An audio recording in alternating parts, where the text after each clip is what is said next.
I'm Laleh Bohanyan, and I would like to welcome you once again to Global Sociology Live, a seminar that Michael Burboy and I are teaching here at the Department of Sociology at UC Berkeley. Every week we host a conversation with a scholar whose work inspires us to think globally.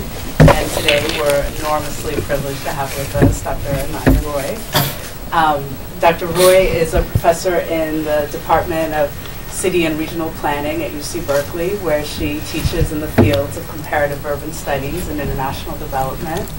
She's also the education director at the Bloom Center for Developing Economies, as well as the co-director of the Global Metropolitan Studies Center. And perhaps as many of us in this room know her best, she's also been at the forefront of efforts to defend public education here in California, particularly active in struggles around budget cuts and privatization at UC Berkeley. Dr. Roy is the author of City Requiem, Calcutta, Gender and the Politics of Poverty, as well as Poverty Capital, Microfinance and the Making of Development, which will be the focus of our discussion today. So thank you so much for joining us, Dr. Roy. Just to begin, give a little connection to some of the previous speakers. We're particularly kind of excited to have you with us here today because in many ways your work speaks to some of the issues that our previous guests have raised. In particular, about 2 weeks ago, we had David Harvey with us, who spoke about the history of neoliberalism. And he particularly emphasized the significance of the rise of finance capital and what he calls neoliberalism's tendency towards the financialization of everything. So we're definitely excited to have you with us in a sense that your work provides us with some fascinating insights into how this financialization has even come to permeate development strategies that focus now on providing microfinance loans to the poor. And you give us this concept of poverty capital, which gives us a way of beginning to understand the ways in which the global poor are coming to represent a new frontier as a market for finance capital. And Harvey's work draws heavily on the theories of Karl Polanyi and this idea that there's a range of problems that emerge with the increasing kind of tendency towards commodification with neoliberalism. So last week we had with us Michael Watts, who focused on the issue of the commodification of natural resources, particularly oil in the case of Nigeria. And his talk for us kind of gave us a powerful way of seeing the ways in which these global processes actually play out in the local context of Nigeria. So we're really excited to have you with us this week to talk about yet another form of commodification of money, in this case, finance capital. And also because your work gives us, once again, a way of seeing how these larger global processes actually play out in the local context of Bangladesh, Egypt. So we're enormously excited to have you contribute to this ongoing conversation. And we are hoping that perhaps you can speak for about 15 minutes on your thoughts on microfinance, and then our students who have been reading your work have some questions they'd like to pose for you. So, wonderful.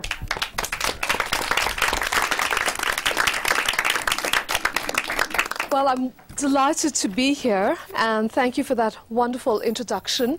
I also had the opportunity to take a look at your conversations with both David Harvey and Michael Watts, so I look forward to continuing some of the themes that came up in those sessions. Given the momentous transformations in the Middle East, I suggested to both Michael and Leila that we pay attention today, particularly to the politics of development in Egypt and Lebanon, which is the subject of one of the chapters in Poverty Capital, though, of course, we will hopefully use those experiences as a platform for a more wide-ranging discussion. Indeed, as I've been watching from afar the barricades raised in Tahrir Square in Cairo, young men and women claiming their future, I've been thinking about how microfinance as a technology of development was meant precisely to reach what in the language of USAID is the disaffected youth of the Middle East. And in fact, I would argue that microfinance and other similar development interventions are doomed to failure in such a context. That they cannot, in fact, deliver on the promise of political change. In fact, it's quite clear that in places like Egypt, a police state, authoritarian regimes have been necessary to keep in place a certain kind of neoliberalism. I say a certain kind of neoliberalism because it's been a type of crony capitalism. But one has needed the police state to keep in place that sort of political economy, but also that microfinance cannot, in fact, amend the great humiliations and disappointment of a generation that sees global prosperity but has not experienced anything other than neoliberal austerity. So keeping that in mind, I want to also take a few minutes to sketch an outline of the broader project that is at stake in Poverty Capital, in that research project and in the book. A great deal of my previous research has been concerned with the study of poverty, with the lives, and particularly the social and political lives of the very poor in India. It has been what ethnographers call a studying down, a very crude term. This project is very different. It's involved studying up. It's meant studying those who are experts like ourselves. It's meant studying the management of poverty. And it's brought me face to face with professionals in the apparatus of poverty management who, in fact, are quite similar to many of us in this room. Now, poverty management is not new, but the historical conjuncture that I wanted to take on in this research project is a global moment when poverty once again became visible, and one could argue that poverty alleviation became fashionable, particularly in the work of your generation, a generation known as the millennials. That the alleviation of global poverty became your cause. And I've been calling this millennial development, arguing that starting in the mid-1990s, millennial development was able to capture the energies of the global social movements, Chiapas to Seattle, those that had been pressing for structural change. It also involved a remaking of the World Bank and other development organizations as kinder and gentler entities, supposedly committed to poverty alleviation. And it also involved the launch of massive global poverty campaigns that mobilize ordinary citizens and create a generalized will to make poverty history. This latter, in particular, can be understood as the democratization of development. Now, as you can tell from the book, I have been interested in studying the circuits of truth and capital that make up millennial development. And to do so, I've chosen a very particular case study, which is microfinance. Now, why microfinance? Well, I chose microfinance because it's so widely touted as a poverty panacea. It's quite literally everywhere. And it cuts across the ideological spectrum. It cuts across, say, the great debates between Bill Easterly and Jeff Sachs. You know, the one program that they both tout is microfinance. In the world of millennial development, microfinance also matters because it signals what has been called the democratization of capital. Not my phrase, the World Bank's phrase. And the democratization of capital through microfinance is meant to end financial exclusion. It's meant to give the poor access to financial systems that have hitherto shut them out. But microfinance is also simultaneously an instance of what we can understand to be bottom billion capitalism, the stretching of market forces to reach the world's 2 billion people living under conditions of poverty. To be able to see this as a new consumer group, financial consumers in particular, and to be able to see this as a new frontier of capital accumulation. And thus the title of a wildly popular business school text written by C.K. Prahlad about 10 years ago called The Fortune at the Bottom of the Pyramid. That's what microfinance is supposed to mine. What I've been studying for the past few years in this ethnographic project is how these bottom billion markets are actually constructed. And I've been interested in the role of institutions like the World Bank in constructing these bottom billion markets. You all know this, markets don't just exist. They're not natural entities, they're constructed, and I've been interested in that active process of construction. So one can trace the ways in which in 1995 in the World Bank, a rather unusual institution, called CGAP, or the Consultative Group to Assist the Poor, was set up. CGAP marked the World Bank's formal commitment to a poverty agenda, but it also marked the ways in which the World Bank was going to control this agenda, what I've been calling the Washington Consensus on Poverty. So CGAP doesn't give out money. It only produces knowledge. It sort of creates this global script of microfinance.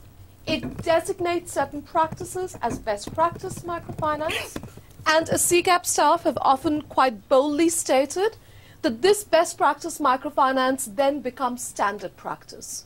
That CGAP has built near universal consensus on microfinance, and one of them in an interview said to me, "What is measured is what is managed. We script, we manage, we control." That script has turned out to be the financialization of development. So under CGAP's watchful eye, not just microfinance, but the poverty agenda more generally has focused on financial services for the poor, but also in creating microfinance as a global industry, and in fact as an asset class fit for global investment. I want to emphasize that creating such new global industries, creating these types of asset classes, again requires considerable work. And in the case of CGAP, it's been about the production of new types of knowledge. It's been about creating information infrastructures. It's been about creating new systems of risk management, creating new types of credit rating systems, for example. So one can think about CGAP and the World Bank more generally as a center of calculation in the world of millennial development. But I've also been interested in how such centers of calculation are inherently fragile. And perhaps the fragility of microfinance, which has been making the global headlines recently, is of course whether or not it is a type of predatory lending. These are the headlines from places like India. So this inherent fragility is, yes, maybe microfinance is a type of financial inclusion, maybe it can make massive profits, but in doing so, does it also become the next subprime meltdown? And of course, that microfinance is a classic example of subprime market, something we can talk about later if you're interested.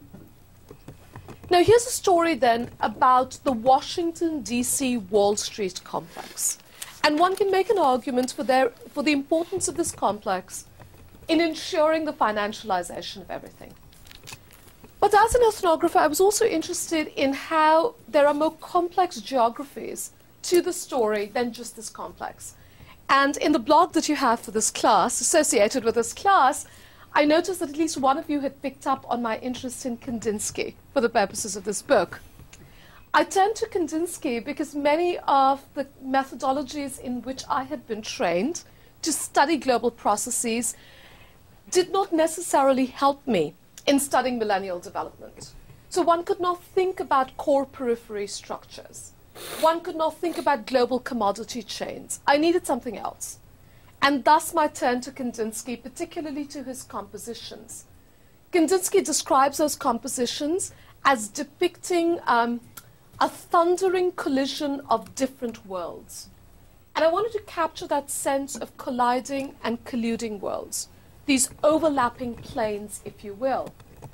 But for that, it also meant tracing the circulations of capital and truth outside of the Wall Street, Washington, D.C. complex. That led me to two other parts of the world, which I'll briefly mention: the Middle East and Bangladesh. The Middle East, why? Because I could not do research on development in a post-9/11 era without studying the ways in which, in that frontier, in that imperial frontier designated as the Middle East, the American war on terror had merged with the war on poverty. So microfinance has been widely celebrated in that war on terror come war on poverty as a silver bullet, as a weapon of mass salvation, Jeff Sachs's term, or as a safety valve in moderate Muslim countries, Madeleine Albright's term.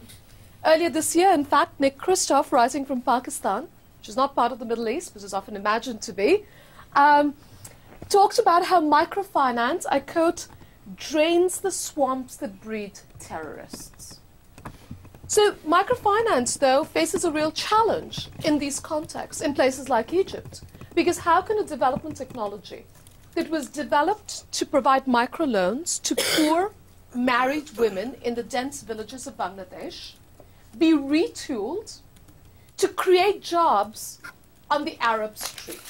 I remember attending these meetings at USAID offices in DC, desperate meetings where really brilliant technocrats were sitting down and talking about how they would have to find a way of delivering these microloans to young men in Egypt, hoping that they would use these loans and set up stands to sell falafel. And if they did not, then these young men would all become suicide bombers. So this imagination has shaped the terrain of development in the Middle East. We'll talk about Egypt in greater detail. So let me just say I chose Egypt as one of my sites because it's saturated with American money and American ideas. All of the microfinance organizations, well, almost all of them, are artifacts of USAID. I chose Lebanon as my other site in the Middle East because the largest provider of microfinance in the Middle East, not just in Lebanon, is Hezbollah, which is also high, very high, on the US's list of terror organizations. So my study of Hezbollah was an attempt to come to terms with organizations like Hezbollah that are both militias and development organizations, that are both inside the state, Hezbollah is a political party, and outside of the state. How do we understand these entities and their role in development? And let me just say, and we can debate this, that Hezbollah is not an alternative to neoliberalism. As it turned out, Hezbollah was just another composition of neoliberalism and financialization. So searching for alternatives, and searching particularly for a sort of social embeddedness a la Polanyi, I found my way back to Bangladesh. I say back to Bangladesh because Bangladesh, of course, is the original site of microfinance. The Grameen Bank, based in Bangladesh, is credited for having really started microfinance as we know it. What I found in Bangladesh was a very unique conjuncture of development that defied quite a bit of my expectations. What I found was clearly a counterpoint to the Washington Consensus on Poverty. I'm not going to tell you that story in great detail, but let me just say that development in Bangladesh has been the work of some rather massive organizations that are pro-poor service delivery organizations. And I don't think we can use our usual language of NGOs to talk about these organizations. BROC, which is the largest, just through its health program, serves 100 million people in rural Bangladesh. So these are organizations that defy not only the usual understandings of NGOs, but even the usual understandings of the state. They're outside of the state, but they're also pro-poor service delivery organizations that deliver everything from education to health to microfinance. The public transcript of these organizations is microfinance, but in my research, I found that the hidden transcript was a set of social protection programs that these organizations were delivering, such as primary education, healthcare, and most importantly, compulsory savings, which may just be the most important financial service that the poor actually need, and that in fact those social protection programs had had seemingly an important impact on poverty reduction.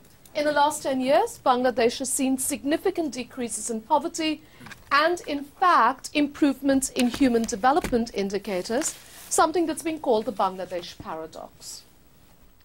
Now, it would be a mistake to interpret these organizations as grassroots local alternatives to the global script of the Washington Consensus on Poverty.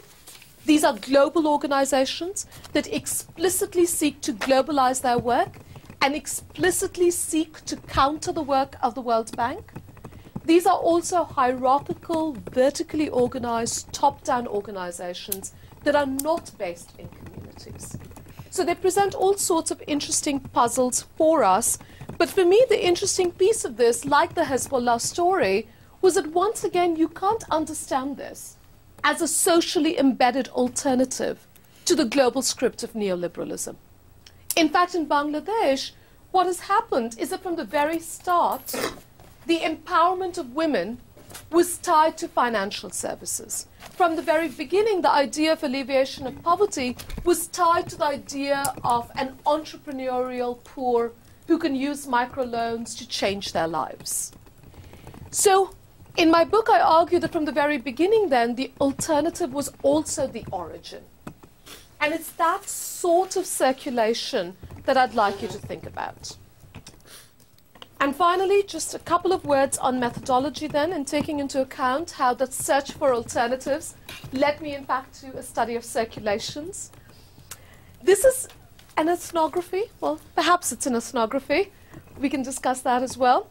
It is clearly, to use Michael Burawoy's very important framework, an attempt at a global ethnography. It's an attempt at a global ethnography that takes seriously the mandate that anthropologist Arjun Appadurai laid down a while ago, which is how can we move from an ethnography of locations to an ethnography of circulations. And I've been particularly interested in the circulation of universals, how something called the market is constructed and then circulates. What we're seeing in the Middle East today, how something called freedom as a universal is constructed and then begins to circulate. And there's a beautiful book by another anthropologist, Anna Singh, called Friction, which is about these circulations of universals. This is also an ethnography of the rule of experts, to borrow a phrase from Tim Mitchell. So it's a study not just of how markets are constructed, but how market rationalities are constructed. Anthropologists have been worried about this sort of ethnography. They've argued that in doing this type of ethnography, we may lose touch with the subaltern. George Marcus has written about the loss of the subaltern as an anxiety that haunts contemporary anthropology. And that, in fact, may be the case. So I can't tell you much about the women who actually get microfinance loans. That's not what I study. I can tell you quite a bit about the poverty experts who set up microfinance programs, whose ideas circulate globally. So the book then became about a different subject, what I've been calling the double agent. Professionals in the apparatus of poverty management who are part of these systems of power, but are also able, at least at moments, to articulate critique and to even engage in acts of subversion. So they're both inside and outside the system. And in fact, this sort of embodied expert, someone that we see as having agency, as having critical agency, I would argue is a valuable figure for us to think about, because perhaps in the last instance, we are also all double agents, particularly in systems of knowledge production. And perhaps studying these sorts of double agents can be an important part of what Professor Burawoy a long time ago boldly laid out as a project of public sociology. Let me stop here so that we can have some discussion and take questions.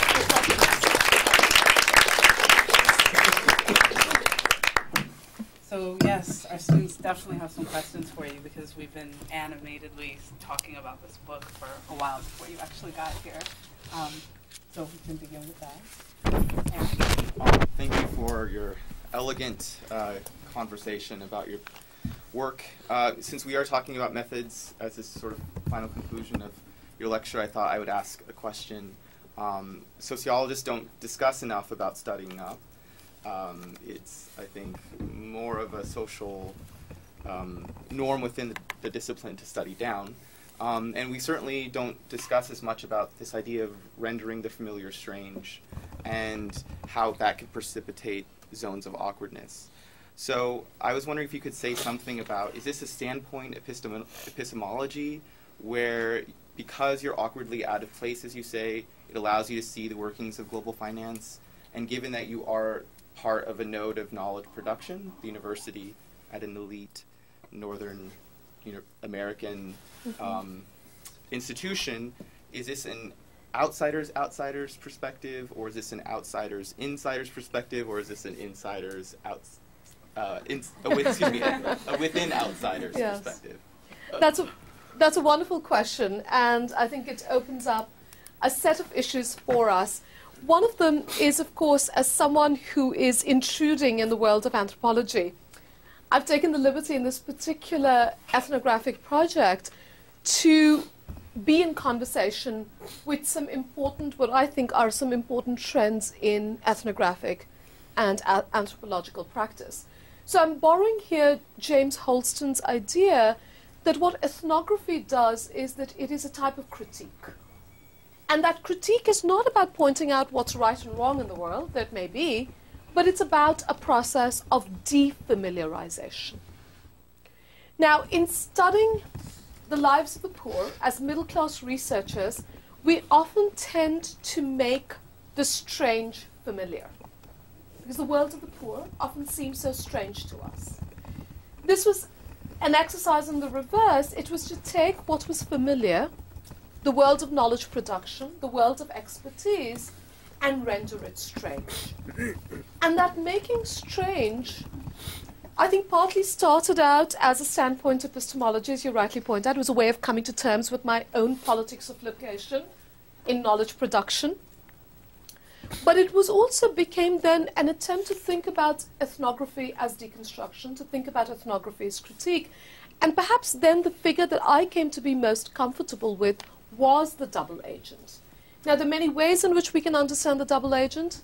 You were in conversation with David Harvey recently. In a beautiful book written in 2000 called Spaces of Hope, Harvey ends on the note of a possible figure, not of revolution, but of social change, a figure he calls the insurgent architect. And by that, he doesn't mean architects, he means everyone involved in the production of space. And he says the insurgent architect is both a cog in the machine and able to move that machine, to change it. So that, to me, is a rather useful conceptualization, and it's clearly shaped the ways in which I have expressed sympathy, ethnographic sympathy towards double agents, but also seen myself in that role as I have engaged in this research. Can I actually throw one more methodological question? Absolutely, onto that? please. So perhaps you could speak a little bit also, I mean, obviously one of the premises of this class is working towards imagining what a global sociology would look like. Yes. And you mentioned the nature of your global ethnography. And I definitely got that for you that was a matter of circulations, of tracing circulations of ideas. So maybe we could just elaborate a little bit on the global nature of your research and how it is you pursue that and how you see doing that kind of global work. Sure. You know, I started this project by being intrigued by the globalization of microfinance. I was interested in following the ways in which microfinance, as one of those rare development ideas that originated in the global south, in this case in Bangladesh, then traveled, and how it came to exist at the very heart of Washington, D.C., at the heart of that great edifice called the World Bank. So I thought I was studying initially the globalization of microfinance as an idea and practice. But then spending time in that Washington, D.C. Wall Street complex, I realized that, of course, much more was at work, and that I was watching this dynamic circulation of ideas, but also of capital, of what we can call development capital, but also what I ended up calling poverty capital. So I became very interested then in the circulatory capacity of these centers of calculation. So I was tracking clearly the circulation of something like financial derivatives, microfinance debt as it was being securitized and then being turned into financial derivatives. I was also tracking, though, ideas and tracking that circulatory capacity. It became clear to me also then that it was very hard, that yes, I could talk about a geography. Absolutely, there was a geography to these circulations. But that more familiar notions of a location, such as core and periphery, did not necessarily apply. And I think that has been the challenge in this particular project. There was also another way in which I wanted to think about the global. So for me, the global was not so much a scale, so it's not that the local is down here and the global is up there. All of you know this already. For me, I was interested in the practices of expertise that make the global knowable. And in this case, how that knowable global was being constantly expanded to include those that were hitherto invisible subjects. So very poor women in remote rural regions who were now being made knowable through information infrastructures and therefore were being integrated of course, as financial consumers. So it's that making the global knowable that was crucial. And of course, there's wonderful work by people like Wendy Larner around this topic, by many other ethnographers of the global. And this is, again, not a new moment in terms of how the global becomes knowable. Paul Rabinow's seminal work on 19th century French colonialism in North Africa is also very much a story of how the global is made knowable. Yes. Hi. This may be an oversimplification of what microfinance is, but what I understood is basically an extension of capitalism and neoliberal practices. But since you mentioned it's very fashionable in our generation to have to talk about responsible organizations or responsible companies or consultant companies that are actually responsible. In your research, when you were doing your research and going back to Bangladesh and traveling, did you actually find any options, or did you actually encounter any organizations or small companies that were actually pro-development and truly trying to end poverty or, make poverty easier on people through microfinance? So am I a believer? I took on this project because I was deeply cynical about microfinance. And I was particularly cynical about microfinance in Bangladesh. For those of you familiar with the microfinance debates, there's been a very harsh set of critiques, mainly feminist critiques, of microfinance in Bangladesh. And the gist of the critique has been, this is simply an extension of patriarchy. And it is not just the exploitation of the poor, but particularly the exploitation of poor women. But of course, the story is much more complicated than that, which is what held my interest for several years of research. And I say it's more complicated because I think it would be a mistake to underestimate, in some contexts at least, the revolutionary capacity of microfinance as a tool of financial inclusion. There are many parts of the world where microfinance is a thorn in the side of predatory moneylenders who, until microfinance programs came along, charge 500%, 600% interest rates. In Bangladesh, microfinance has clearly changed the status of the landless poor in a context that is a semi-feudal agrarian economy. So there is a way, and this is why microfinance is also a classic example of subprime markets, that it is a tool of inclusion, but segmented inclusion. Why? Because the poor are included on terms that are different than prime consumers. Higher interest rates, social conditions, etc. And of course, none of that segmented inclusion would have been necessary if there hadn't been that history of exclusion in the first place. So I want to say that microfinance, in that sense, is often an instrument claimed by quite well-meaning, even radical pro-poor organizations. Bangladesh's 3 largest microfinance organizations started out as organizations organizing the landless poor. And they turned to microfinance then as their main instrument. And that history hasn't been well told.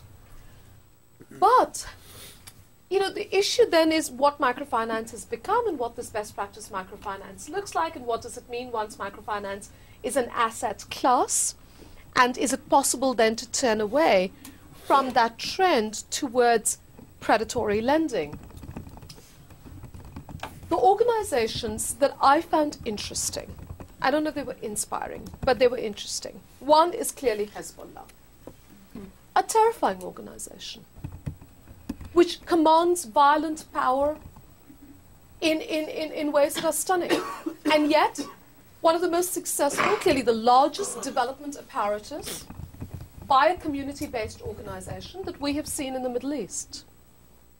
Their microfinance program serves, as I said, about 40,000 clients and is the largest in the Middle East, not just in Lebanon, and has been hailed as both a mechanism of poverty alleviation and, surprisingly or not so surprisingly, by the Wall Street Journal as an example of self-help capitalism.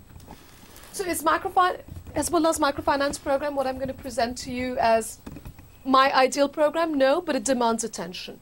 In Bangladesh, similarly, the organization in particular that captured my attention is something called BROC, which is perhaps the world's largest pro-poor service delivery organization. And again, the great dissertations waiting to be written about this conjuncture of development. Grameen Bank is much more famous. BROC, though, is much more well-established. And what's interesting about BROC is its ability not just to provide microfinance, but to do all of this other poverty alleviation work, and to do so in a way that doesn't necessarily substitute for the state. BROC's founder, in fact, talks about his work as providing proof of concept, saying once BROC does this work well, the state will have to step in and do similar types of work. In your question, there was an interesting word. You talked about small organizations that are pro-development. And it's something for all of you to think about. There were no small organizations that I found compelling. I think we all want to find those small, local, grassroots, community-based organizations. The organizations that came close to being these counter-geographies were powerful organizations, commanding power. BROC is very clear. I mean, in one of the interviews that I did, the founder, Fazl Abbott, said, size really matters. If we were small, we'd be tinkering at the peripheries. We're not interested in the periphery. Right? These are massive organizations. So perhaps you won't be inspired by those sorts of massive top-down organizations, but I think they're very interesting and they deserve more of our attention. Yes? Well, I would like to know more about how do you think these organizations like BROC come to exist? In what environment do these organizations come to exist? Does there need to be a certain development of civil society? Is it not like GDP development that necessarily determines the fate of these counter movements or these organizations, but is it a development of civil society, you think? That's a good question, and you know, part of the answer to that rests on what we mean by civil society. And clearly, the examples that I give in the book challenge some of our standard notions of civil society. So the three very different stories that play out in the book. One is a story of a place like Bangladesh, where you have massive, what we can call civil society organizations that develop at the moment of post-colonial nation building. Bangladesh becomes independent in the early 1970s. A set of charismatic middle-class activists return to Bangladesh, like Muhammad Yunus, and they decide to establish a new nation, not so much by working inside or outside the state, but by establishing what started out as quite radical organizations mobilizing the landless poor. And they then morph into these development organizations, right, that are on good terms with the state, but not dependent on it, and that have very little dependence on foreign donors. So one of the BROC people I interviewed talked about this as a space of relative autonomy. That's one conjuncture that you get in Bangladesh. What you get in Lebanon is something else. You get a long civil war. You get a society fractured by militias, but each militia then manages the project of development, provides services to its clients, manages territory.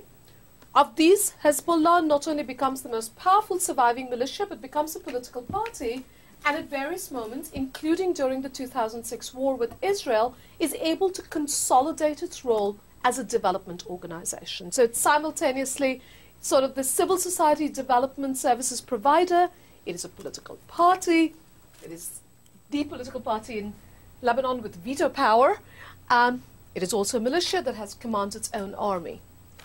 So, and I can't say that Hezbollah is simply Lebanese, because as you perhaps know, Hezbollah is very dependent on external sources of funding, be it Iran or Syria or the Shia diaspora. And then there is Egypt. Egypt is perhaps a classic case of what in the book I call an ecology of dependence, where you have the so-called liberalization of the economy in the early 1980s, but you also have huge amounts of aid that go to Egypt from the US, which we've all been hearing about now constantly. Much of that aid, as you know, goes to the Egyptian military. But the parts of aid that go to things like social development are funneled through USAID. They take the form of things like microfinance, but it means that the microfinance organizations, for example, that exist in Egypt are quite literally extensions of USAID. Or you have something like the Social Fund that was established in Egypt to mitigate the harshest effects of structural adjustment, but is also completely an artifact of donors and is subject to the whims of donors. So these are three very different historical conjunctures of what we may understand to be state-civil society relations, and also sort of the relationship between NGOs and foreign donors. Michael. Follow up on that. Would you connect your description of the situation in Egypt with ecology of dependence and the pollution of free money to what we've seen over the last few weeks? Sure, but I'd love to hear from this crowd if they have any thoughts on the Egypt situation. You had a question that it's not about Egypt, I'm guessing? It kind of is, yeah. Okay, I good. can make it about Egypt. So you just said a minute ago that these institutions don't act as a substitute for the state, but the description you just gave was kind of reminiscent to me of like Lenin's dictatorship of the proletariat. And then I was wondering, like, in response to like everyone's critique of Lenin and why things worked out the way they did in Russia, what do you think will unfold in Egypt in the near future? I think it's hard to make predictions about what is going to happen in Egypt. Or based on like using that model, though, like what would... I think there are some different pathways. But before we talk about what's in Egypt's future, I'd love to hear from some of you about the situation in Egypt and if there are connections to the material you've been reading as part of Poverty Capital, but also at other points in this class.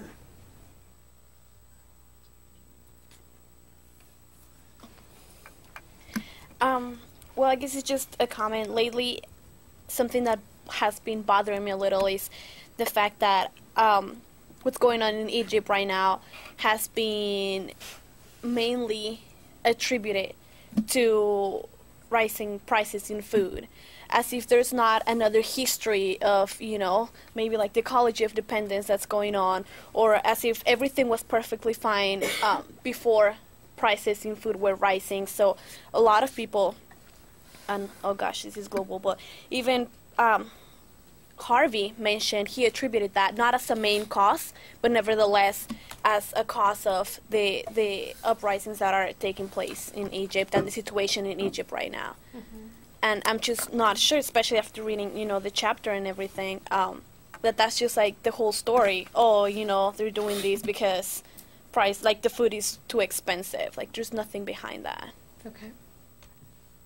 I asked David Harvey about that question about Egypt, and he actually, just to clarify, because, you know, this is going global, he actually he said that he didn't know much about Egypt, but he said food prices have been an indicator when people revolt, but he didn't really say that, you know, and I just, the reason why I'm a little defensive, and I apologize if I'm like, no, he didn't say that, is because I don't think that general attention and the people in general are talking that what happened in Egypt is only because of food prices.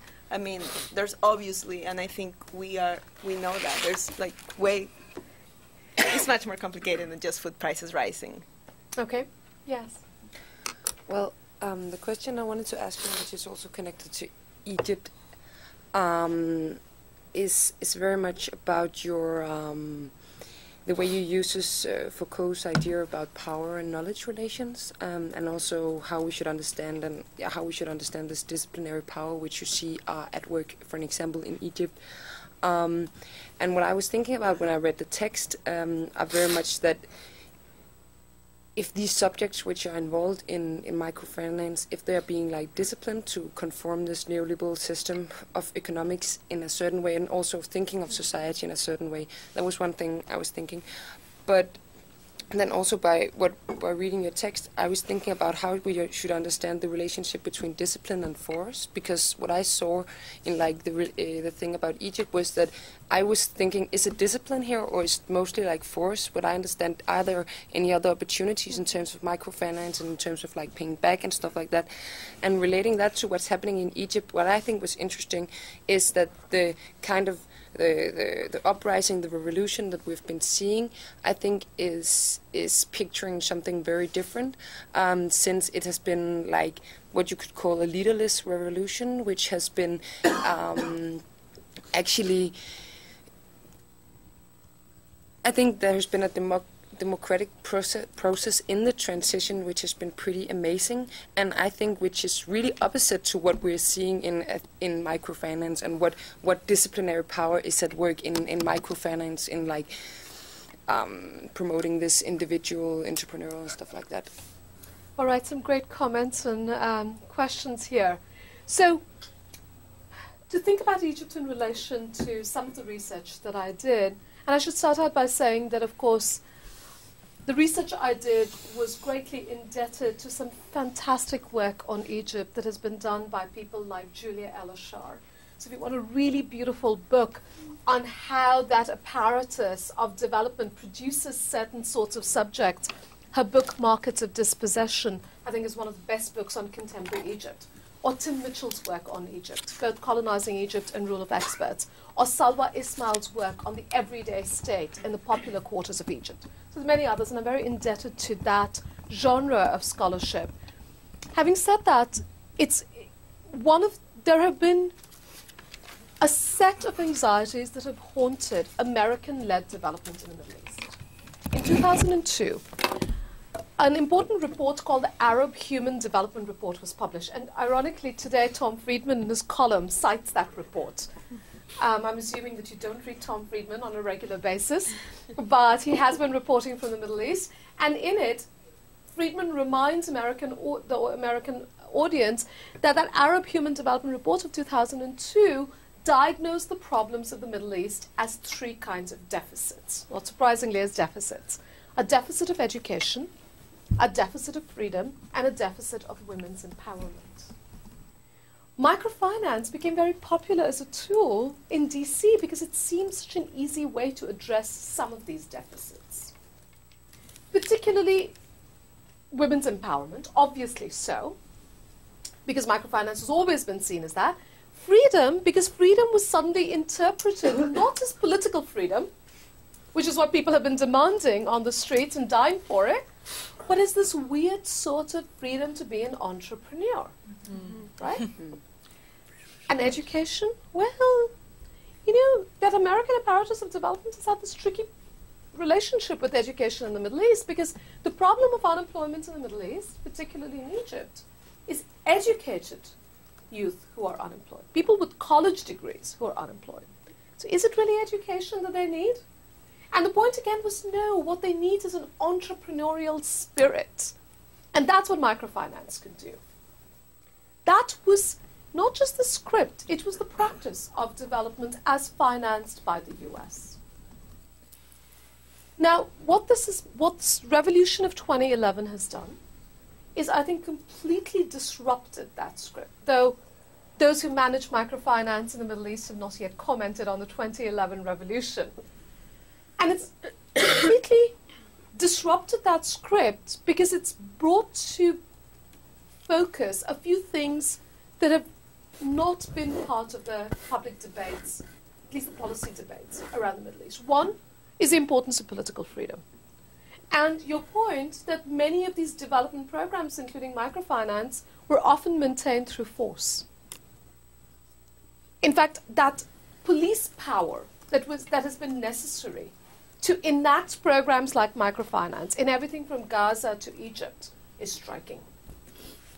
Okay. And on the day that Mubarak's thugs came riding into Tahrir Square on their camels and horses, the world caught a glimpse of that police state, that apparatus. But we should know that apparatus, because that apparatus is very closely linked to our lives. It is an extension of the apparatus we call Homeland Security. We pay for it as American taxpayers, and it's those extrajudicial security forces that provide things to keep Americans safe, particularly extraordinary rendition. Those are the same forces that round up those that we fear as terrorists. Right? So again, our lives are very closely tied up with that police state.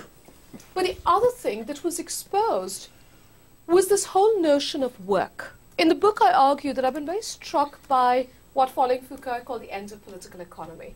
That in these debates about poverty, there's no discussion of labor. That a poor person is not a worker, but is simply an entrepreneur in waiting. So that complete erosion of ideas of work, of where value comes from, of the understanding of surplus value, the understanding of profit. What the Egyptian revolution has partly done, at least in Egypt, I don't know if that's necessarily the case in globally circulating narratives of the Egyptian revolution, is I think it's restored some amount of importance to long-standing labor movements in Egypt. Say to the April 6th movement, which is tied to the long-standing struggle of textile workers and Mahalla. These are not new struggles. These are old struggles around work. And that bringing work back to that picture in those discussions of development and poverty, I think, is crucial and it's radical. It's also brought back a new focus on the state. And, you know, of course, the big question will be if in this military-led transition, will there be a nationalization of resources? What will this look like? But if we are to talk about things like food prices, it's quite clear that some of this has been sparked in Egypt by the disappearance of subsidies that the state once provided. And yet the state also provides massive subsidies to those who were part of its inner circle. And those guys now are being prosecuted in Egypt, which is also a stunning development, something that was not expected. That sort of crony capitalism would be termed corruption and would now be prosecuted. So in some ways, what we're beginning to see, I don't know if it's class war, I don't think that's what it is, but we are beginning to see the emergence, or at least the making visible of conflicts that for so long have been repressed. It's not that those conflicts weren't there. Yes? I would like to ask you a question about your predictions about the future of microfinance in Egypt, because you actually stated that if we want microfinance to be successful, if we want microfinance to produce development, then we need to have some kind of social welfare, some kind of social protection agencies or organizations, but something like that, at least I don't see something like that in Egypt. So what would you say would happen with microfinance in Egypt now? So I'm going to argue that from my perspective as someone interested in the politics of development, I don't think microfinance can alleviate poverty. Now, the claim of the Bangladesh institutions is not that microfinance ends poverty, it's just that it makes the lives of the poor more bearable. It's a safety net. But in fact, the work that those institutions do goes well beyond microfinance. And it's a set of old-fashioned social protection come social development programs. And I actually think that those sorts of interventions can have much more of an impact on poverty than something like microfinance. And in Egypt, that sort of social protection intervention, those social development programs are missing. They're not missing in Lebanon, but the caveat in Lebanon is that they come via Hezbollah. Okay? Bangladesh is a different story. I think they're completely missing in India, a context in which I do quite a bit of research. So, you know, the state of West Bengal, where I do research, is right across the border from Bangladesh. Extreme poverty, worsening inequality, none of the social development programs that you see on the other side of the border in Bangladesh. Which goes back to that earlier question about how do we understand the conjunctures at which some of these formations of development take hold, and in other cases where they don't take hold. But yes, like you, I think I'm quite pessimistic about what something like microfinance can do in a place like Egypt, and I think that's what the social revolution also makes evident. That story in Tunisia that was a catalyst for ultimately the revolution in Egypt speaks directly to the plight of those who were meant to be served by microfinance, but could not be served by microfinance. A college graduate unable to get a job, trying to sell fruits and vegetables, unable to do that, humiliated by the police, who not only confiscate his fruits and vegetables, but allegedly slaps him across the face. That's that very poignant story of what quote-unquote micro-entrepreneurship looks like in this sort of hollowed-out economy. So would you say then that microfinance cannot be actually used as a global instrument, as a global technology to alleviate poverty? Absolutely. But the question then is why it is so popular, why it circulates in this way, why it is becoming an asset class, right? And why so much of these circulations of capital and truth are bound up with this particular instrument. And that story is perhaps part of that larger story of finance capital and the financialization of everything. I hate to say this, but we're unfortunately out of time. But I want to thank you so much. Thank you. Thank you all.